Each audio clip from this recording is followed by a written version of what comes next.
Hello everyone, जय हिंद। चलिए हम आज का आर्टिकल पढ़ें और इसके थ्रू हम अपनी नॉलेज को भी इन्हांस करें, बढ़ाएं और साथ ही साथ अपनी जो इंग्लिश हमारी रीडिंग स्किल है, English is a tool these days, तो उसको भी थोड़ा हम बेहतर करें। आज का पढ़ने से पहले एक छोटा सा हम अपने जो हमारा डेली लाइफ है उससे हम एक एग्जाम्पल लेते हैं। मान लीजिए कि आप जिस शहर में या जिस मोहल्ले में, जिस गांव में, जहां भी रहते हो, वहां पे कुछ अमीर लोग होंगे और उनका अपना एक जो है वो एक उनका अपना एक समूह होगा, जो वो अमीर जो है वो एक साथ अपना एक ग्रुप उन्होंने बनाया होगा। तो बाकी लोग जो है वो क्या करते हैं? क्या वो अमीर बनने की कोशिश नहीं करते? नहीं, वो भी करते हैं। फिर वो अपने जैसे लोगों का और साथ ढूंढते हैं और समूह बनाते हैं कि चलो भाई हम भी मिलकर काम करेंगे। क्यों काम करेंगे? ताकि जो ये जो है इन्हीं की मोनोपोली ना रहे, मोनोपोली, सुपरमेसी, हेजेमनी, डोमिनेंस वो ना रहे। हम भी धीरे धीरे प्रयास करें कि हम भी इनके बराबर आ पाएं। अब जब हम इसको इंडिविजुअल से लेकर जब हम नेशनल लेवल पे समझते हैं और इंटरनेशनल लेवल पे, तो जो विश्व है वो तीन मेजर, जो एक जिसे हम कहते हैं फर्स्ट वर्ल्ड, तो all major powerful countries, that is first world. Second world Russia और रशिया के जो सपोर्टेड कंट्रीज हैं, सेकेंड वर्ल्ड। और थर्ड वर्ल्ड जो बिल्कुल ही इकोनॉमिकली बहुत ही लो कंडीशन में है, उनको हम कहते हैं थर्ड वर्ल्ड। तो यानी कि देशों में भी ये जो बहुत अमीर, फिर अमीर और एकदम नीचे वाले, इनको विभाजित किया जाता है। अब अक्सर जो देश हैं जिनके हित एक जैसे हैं, जो थोड़ा अब विकास करना चाहते हैं, वो अपना एक समूह बनाते हैं ताकि वो भी मिलकर ग्रो कर पाएं। बिकॉज कि एक इट्स नॉट, ये सिर्फ लोगों के लिए नहीं है कि man is a social animal, तो हम समाज बनाएंगे। कई समाजों को भी एक तालमेल में रहना पड़ता है और धीरे धीरे तो ग्लोबलाइजेशन का टाइम है और अब पूरे विश्व को हम एक बड़ी जिसे हम ग्लोबल विलेज की तरह देखते हैं। Because now we can trade, we can communicate, हम बहुत एकदम ओपन कर सकते हैं। आज का जो हमारा टॉपिक है इसी से रिलेटेड है और नॉलेज गेन करने के लिए बहुत कुछ है और ऑब्वियस सी बात है, इंग्लिश में तो हमारे पास है ही। So today we are going to talk about the BRICS, एक ऐसा जो है एक गुट लोगों देशों का जो अपने इकोनॉमिक हित के लिए मिलकर काम करता है, दैट इज ब्रिक। एक बहुत सारे ऐसे ऑर्गेनाइजेशन है, बहुत सारे, बट ब्रिक उनमें से एक है। पहले हम देखें ओरिजिन ऑफ ब्रिक। ये ओरिजिन कब हुआ? ओरिजिन का मतलब होता है बिगनिंग, स्टार्टिंग, और ओरिजिन वर्ड के भी बड़े साइनोनिम वर्ड हैं। Inception, genesis, that is called, ये शुरू कब से हुआ। तो जो सबसे पहले तो हम यही जान लें कि ब्रिक्स का ओरिजिन कब हुआ। कॉइंड, जब भी कोई नया वर्ड, मैं पहले की भी वीडियो में बता चुकी हूँ आपको कि कोई भी नया वर्ड जब हम बनाते हैं तो मेक नहीं करते हैं, कॉइन करते हैं। तो coined by economist the term brick का जो फुल फॉर्म है ब्राजील, रशिया, इंडिया, चाइना, पहले यही थे, BRIC, ये ध्यान रखेंगे, Brazil, Russia, India, China. was first coined by, ये पहली बार इस वर्ड को कॉइन किया इकोनॉमिस्ट जो थे जिम ओनेल ने इन 2001 में, टू हाईलाइट, ये किस चीज को हाईलाइट करने के लिए ये बना था? इमर्जिंग इकोनॉमिक पावर्स, जो अभी उभरती हुई जो अर्थव्यवस्थाएं थी उनके लिए। साउथ अफ्रीका ज्वाइंड इन 2010 और 2010 में साउथ अफ्रीका ने ज्वाइन किया, मेकिंग इट ब्रिक्स, और फिर ये ब्रिक्स बना। So now you know the Inception और जेनेसिस ऑफ ब्रिक्स। ब्रिक्स अब है क्या? Is a group of emerging economies, ये जो उभरती हुई, अभी वो है नहीं, अभी वो उभर रही हैं, जो ऐसी इकोनॉमीज हैं ओरिजिनली जिसमें comprising Brazil, Russia, India, China and south Africa. It is seen as a counterbalance to Western dominated institution like the IMF and World Bank। और ये जो ऐसा प्रतीत होता है कि जो बनाया गया, इसको थोड़ा वेस्ट का जो डोमिनेट, जो एक वर्चस्व है, उसको थोड़ा बैलेंस करने के लिए। क्योंकि अगर आप अगर आप किसी को भी फुली छूट दे देंगे कि भाई तुम अपना वर्चस्व बनाए रखो, तो ऑब्वियस सी बात है वो धीरे धीरे तानाशाह हो जाते हैं, तो उनको बैलेंस करना पड़ता है। तो institution like IMF, international monetary fund और वर्ल्ड बैंक, क्योंकि ये वेस्टर्न इन्फ्लुएंस वाले हैं। रिसेंट एक्सपेंशन, अब हाल में ब्रिक्स का और विस्तार हुआ है। न्यू मेंबर्स एडेड, और नए मेंबर ऐड हो गए। Egypt, Ethiopia, UAE, Iran, Indonesia, Saudi Arabia not yet join है बात अभी, लेकिन अभी ज्वाइन नहीं किया है। पर्पस एंड विजन, अब कोई भी चीज जब हम बनाते हैं तो फिर उसका एक पर्पस होता है, एक विजन होता है कि हमने ये क्यों बनाया है। BRICS aims to offer an alternative to the western led global order, जो विश्व में जो पूरा वेस्टर्न ऑर्डर जो चलता है कि जो वेस्ट कहेगा वही पूरा विश्व में जो है वो चलेगा, बाय हुक और बाय क्रुक, ये इसको थोड़ा सा इसका एक ऑल्टरनेटिव ढूंढने के लिए, एक विकल्प कि नहीं भाई चलो इसको भी हम खड़ा करें ताकि ये एक काउंटर बैलेंस करे। It focuses on economic cooperation, geopolitical balance and sustainable development. ये किस चीज में फोकस करता है कि आपस में आर्थिक सहभागिता, जियोपॉलिटिकल बैलेंस, जो भू राजनीति है उसका बैलेंस, और सस्टेनेबल डेवलपमेंट, यानी कि ये जो मानव सभ्यता है ये सतत चलता रहे। Pitches itself as a new challenger to the global financial order, और खुद को ये पिच करता है कि एक नई चुनौती के रूप में ग्लोबल फाइनेंशियल ऑर्डर के लिए, ये जो वित्तीय, जो एक वैश्विक वित्तीय जो एक व्यवस्था है उसको थोड़ा चैलेंज करता है। तो now you know brief about BRICS. BRICS कब बना और ब्रिक्स का फुल फॉर्म क्या है, ये अब आपको समझ में आ गया। अब हम देखें कि खबर में क्यों है, क्योंकि किसी भी चीज के बारे में अगर हम पढ़ रहे हैं तो ऑब्वियस सी बात है कि वो जो है वो चर्चा में होगा। तो चर्चा में क्यों है इसके बारे में हम बात करेंगे। तो हमारे पास जो आज का जो है तो ब्रिक्स के बारे में, बट क्या है ये थोड़ा हम देखें।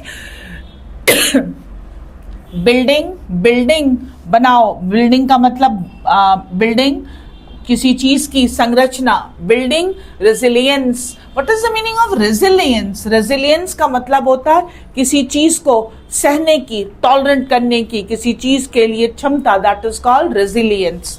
सो रेजिलियंस, इसको टॉलरेंस नहीं कहेंगे, that is not tolerance. Tolerance is little different. Resilience means मजबूत होना। द रियो डिक्लेरेशन, जो रियो में जो डिक्लेयर किया गया, अंडरलाइन ये फोकस करता है। जब भी आप किसी चीज को अंडरलाइन करते हो तो हाईलाइट करते हो। द कोहेशन का मतलब होता है एक साथ जुड़ना। विद इन ब्रिक में जो एक साथ जो यूनिटी है उसके बारे में।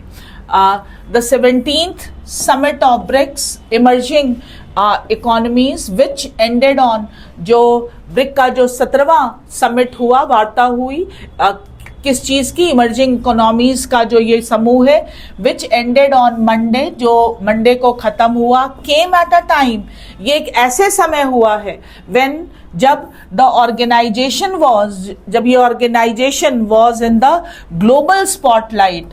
कभी कभी जब आप देखते होंगे कि जो स्टेज पे जाता लाइट उसी की तरफ पूरा फोकस हो जाती है, तो उसे कहते हैं स्पॉटलाइट, यानी कि अभी वो मेन केंद्र में है, स्पॉटलाइट में।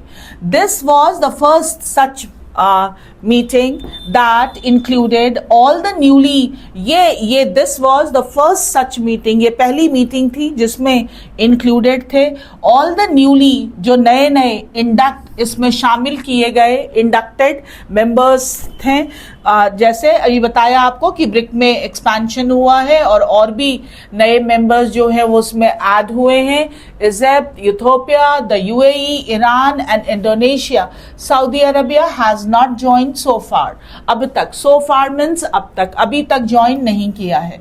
इट ऑल्सो फॉलोड द, अब ये किसके बाद हुआ है followed? The US Israel attack, US Israel attack जो है ऑन किस पे, आपको पता ही है, अभी कल ही हम लोगों ने किया है गाजा, तो यूएस का सपोर्ट रहा है इजराइल को, तो हम मान सकते हैं दोनों का attack on Iran's nuclear programme, जो न्यूक्लियर प्रोग्राम पे जो अटैक किया उसके बाद ये मीटिंग हुई है। एंड द एस्केलेशन, और जो एक बढ़ गया है, एस्केलेट बढ़ना इन इजराइल्स बॉम्बार्डमेंट ऑफ गाजा, और इजराइल ने जो गाजा पर अपना बमबारी करना, बॉम्बार्डमेंट जो और एस्केलेट बढ़ा दिया है।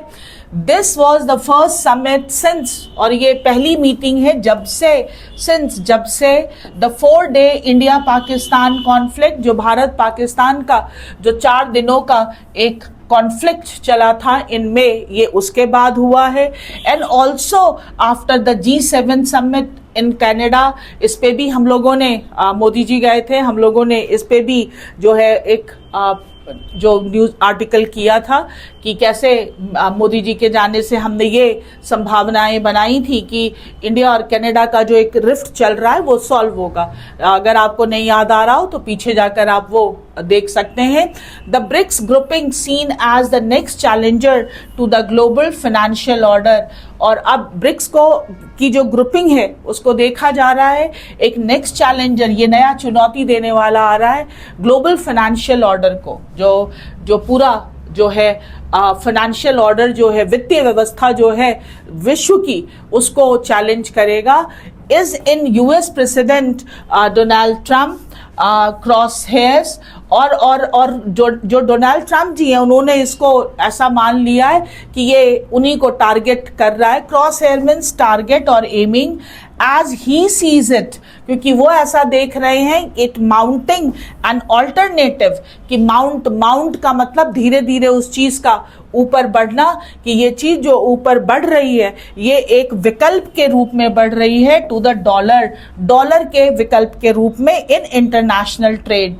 जो इंटरनेशनल ट्रेड होते हैं उसमें अभी तक जो है वो जब आप मार्केट से आप पैसा, जो कोई सामान लेने जाते हैं तो सामान लेते हैं तो ऑब्वियस सी बात है, बार्टर सिस्टम तो है नहीं कि आप सामान के बदले में सामान देते होंगे, पैसा देते होंगे।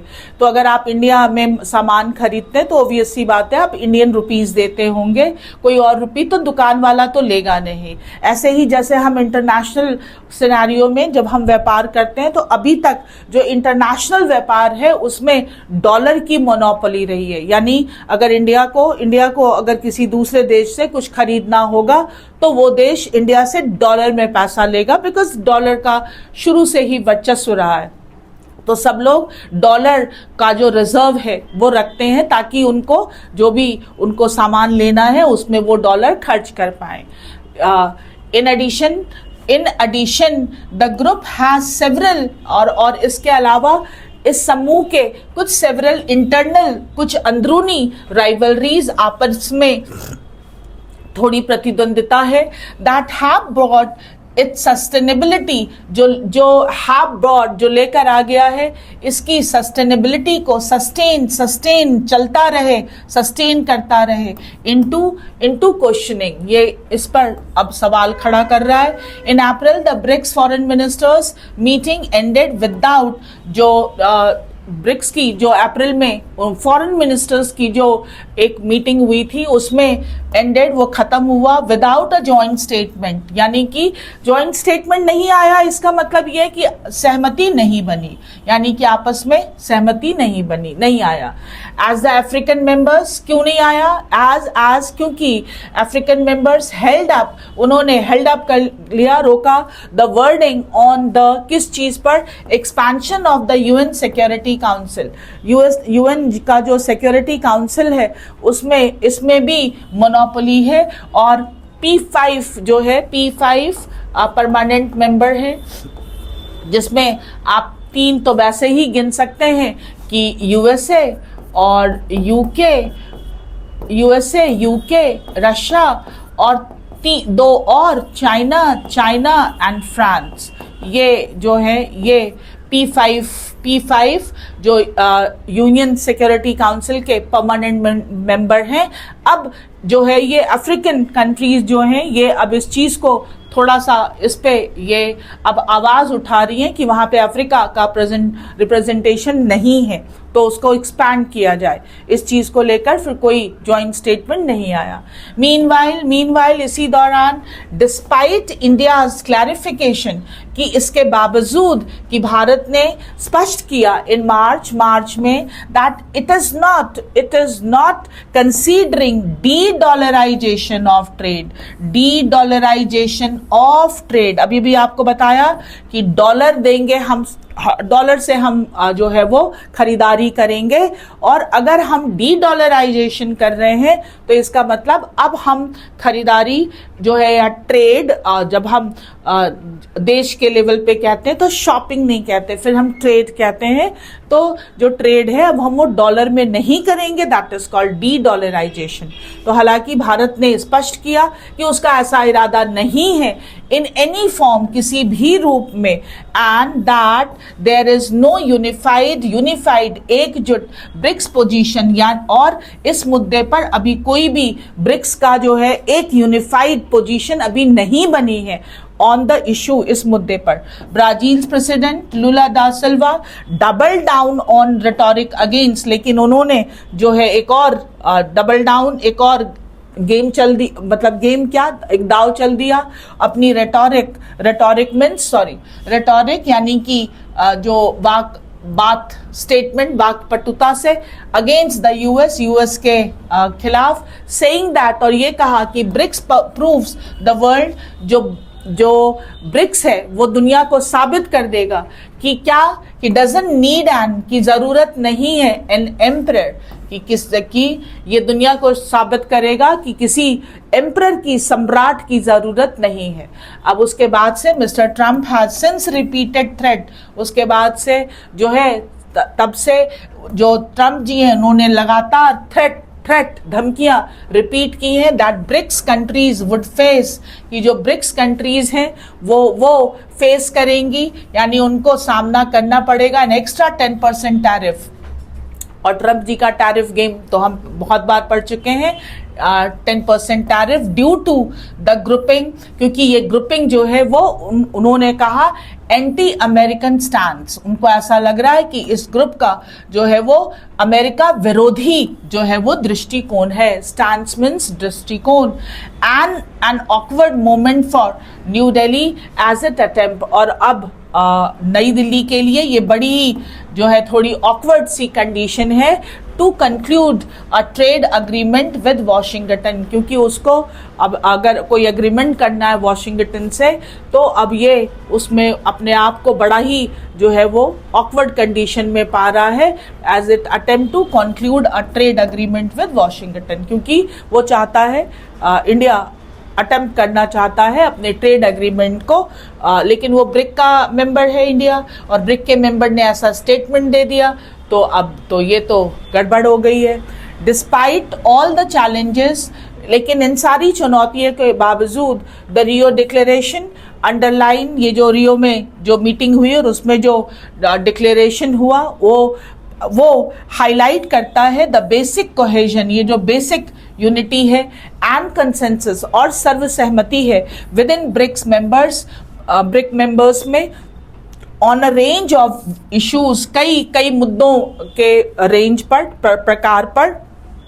इन द जॉइंट स्टेटमेंट, जो जॉइंट स्टेटमेंट आया, अभी हमने देखा था कि अगर नहीं होता तो जॉइंट स्टेटमेंट ही नहीं आ पाता, तो जो जॉइंट स्टेटमेंट आया देयर वाज स्ट्रॉन्ग लैंग्वेज, तो उसकी भाषा काफी स्ट्रॉन्ग थी, कड़ी थी, against the attacks on Gaza पर जो अटैक्स हो रहे हैं उसके बारे में, and condemnation of the strikes on, और इसमें आलोचना भी की गई है किस चीज की, जो स्ट्राइक है ऑन ईरान पर उसकी, given the risk to nuclear, और गिवन ये देखते हुए कि जो रिस्क है न्यूक्लियर सेफ्टी पर, risk to nuclear safety, India was able to ensure paragraph with tough language, और इंडिया ने भी एक पैराग्राफ जो है वो टफ लैंग्वेज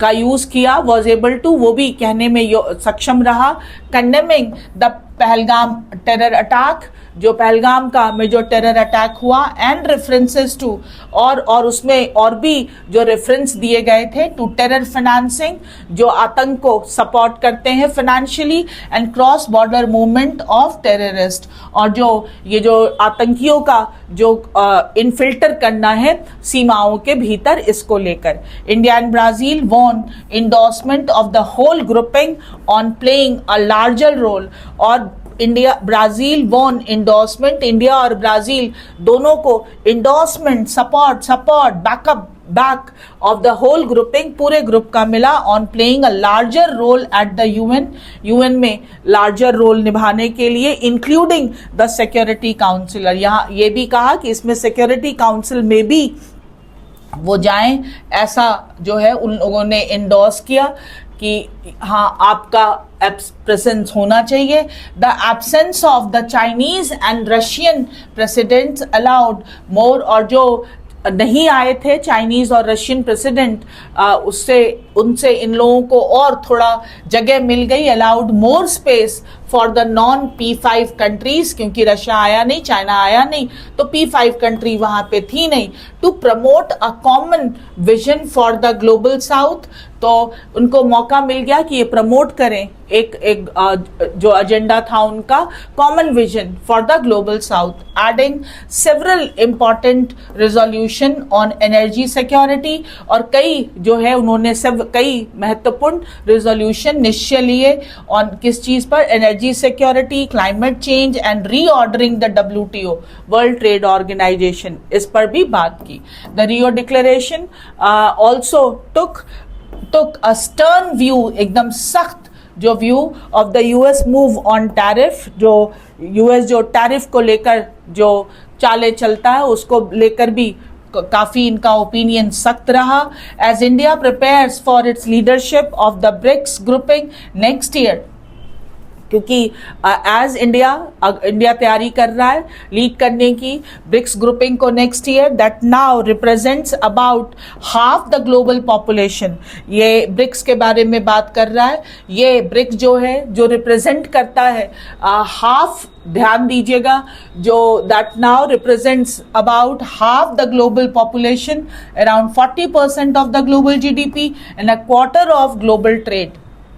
ब्रिक्स के अंदर में इतना है, half population, 40% of global GDP and a quarter of global trade. It can move forward with this consensus, वो इसी सर्व सहमति से यूनानिमसली मूव कर सकता है आगे, fulfilling the vision for the grouping's acronym, और पूरा कर सकता है एक सपना, vision for the grouping's acronym, जो इस ग्रुप का जो नाम है BRICS, that mister Modi recast, जिसको मिस्टर मोदी ने रीकास्ट दोबारा से फिर से बनाया है। ब्रिक्स का उन्होंने नाम जो है वो ब्राजील, रशिया, इंडिया, चाइना छोड़कर उन्होंने कहा बिल्डिंग रेजिलियंस की हम बना रहे हैं ताकत, रेजिलियंस एंड इनोवेशन फॉर, और आविष्कार फॉर कोऑपरेशन, कि हम कोऑपरेशन यानी एक दूसरे की सहायता के लिए, एंड सस्टेनेबिलिटी, और हम सदैव बने रहे उसके लिए।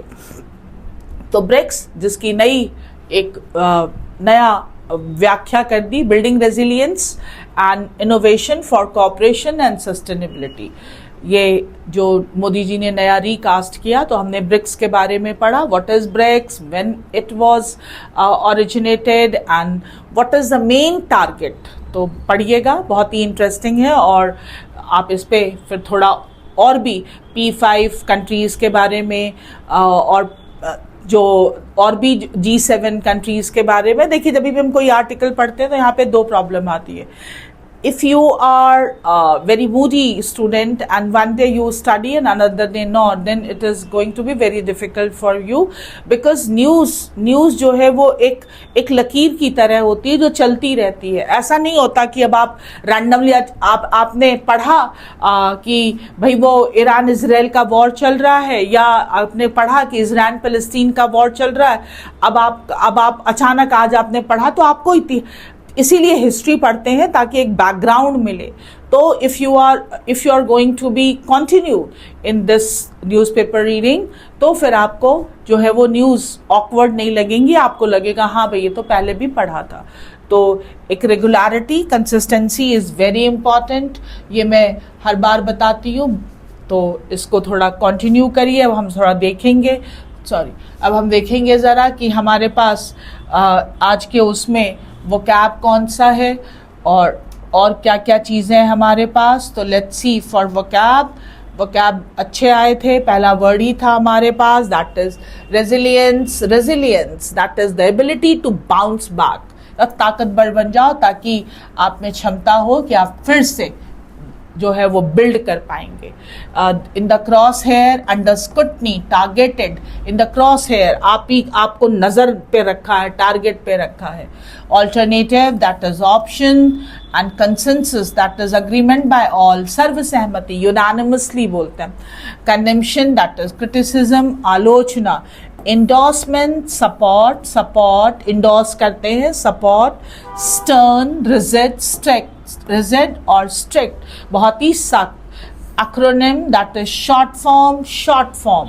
Double down to repeat, and rhetoric is hi fi talk, जो बड़ी बड़ी बातें करते हैं, दैट इज वाक्पटुता, इसे बेसिकली कहते हैं, दैट इज कॉल्ड रेटोरिक। बहुत बार आता है वर्ड रेटोरिक। आजकल तो ये वर्ड इतना ज़्यादा यूज़ होता है कि आपको अभी तक तो जब से हम लोग न्यूज़पेपर कर रहे हैं आपको रट जाना चाहिए ये वर्ड। नाउ लेट्स सी क्या है आंसर। हमारे पास क्वेश्चन पहला है, what is the main goal of BRICS. देखिए मैं बार बार कल भी मैंने कहा था कि जब आप पैसेज पढ़ेंगे तो आप क्वेश्चन जब पढ़ेंगे, पैसेज पढ़ लिया, समझ में आ गया, अब जरा अगर क्वेश्चन करना स्टार्ट कर रहे हो तो क्वेश्चन पढ़ा, पहले से आंसर रेडी होना चाहिए। 4 ऑप्शन में नहीं ढूंढना है कि क्या था, रे तुम्हें पता था ना कि क्या है, तो दैट आंसर अगर पहले से पता है। ऐसा कैसे हो सकता है यार कि तुमने क्वेश्चन पढ़ा, तुम्हें आर्टिकल समझ में आ गया और फिर तुम जब क्वेश्चन पढ़ते हो तो तुम्हें आंसर ढूंढना पड़ता है। आंसर कुछ तो रेडी होगा पहले से। जैसे है कि what is the main goal of BRICS as highlighted in the article. BRICS का गोल क्या है कि जो वेस्टर्न मोनोपोली है उसके सामने एक काउंटर बैलेंस लाया जाए। ढूंढते हैं answer. To expand military alliance, no. To promote the dominance of Western institution, no. To offer an alternative to the Western-led global order, yes. And to replace the United Nations, no. तो आपको यही तो हमने भी तो पहले यही सोचा ही था ना, तो यही हमने आंसर ऑप्ट कर लिया। How did India and Brazil gain endorsement at the BRICS summit. जो ब्रिक्स समिट में किस चीज को लेकर जो है वो इंडोर्समेंट मिला है इंडिया और ब्राजील को, तो पहले से पता है यूएनएससी के परमानेंट मेंबरशिप के लिए। तो by agreeing to host the next BRIC game, no. Through strong support for UNSC permanent membership, yes. Through और by pledging more financial aid to Africa, no. By signing trade deal with the US, no. And which of the following major challenge was not mentioned in the article regarding BRIC? किस चीज को अब यहाँ पर ध्यान देना, was not mentioned, कौन सी ऐसी चीज थी जो मेंशन नहीं की गई थी। अब ये पढ़ेंगे तभी समझ में आएगा, क्योंकि जो मेंशन ही नहीं किया था वो तुमने पढ़ा ही नहीं। तो जब हम पढ़ेंगे तो समझ में आ जाएगा क्या मेंशन नहीं किया था।